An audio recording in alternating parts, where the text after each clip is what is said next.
For these footballers, they're used to local rivalries. But for the New York Cosmos, this one is a little different. For the first time since 1978, a professional football team from the US is heading to Cuba. And even for former Spain captain and Real Madrid star Raul, this game has an added significance. I played a lot of final in Champions League with the national team, World Cup, Euro Cup.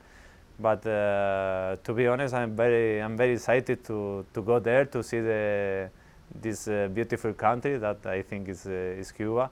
Their opponents, the dynamic men's national team from Cuba. Announcing the game at a conference in the heart of New York, this match between the Cuban national team and the Cosmos is seen as a big step in the thawing relationship between the US and Cuba. Reforming as a club in 2013, the Cosmos have played over 40 matches overseas.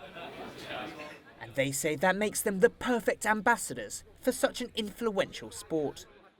Soccer, football, football. It's the one sport that transcends racial, religious, socioeconomic, and political boundaries. And given the history of the two countries, that's quite a task.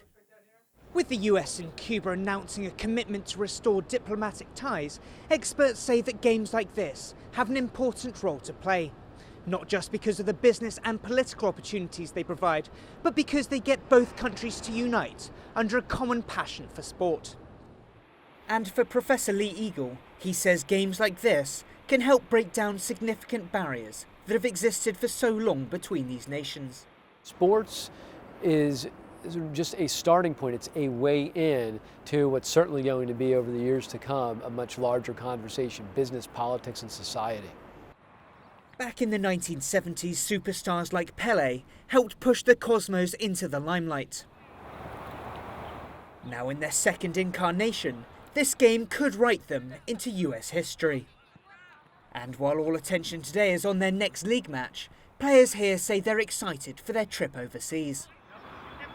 It's a chance to make history in what many hope will be the start of a new and prosperous relationship between the US and Cuba. William Denselow, Channel News Asia, New York.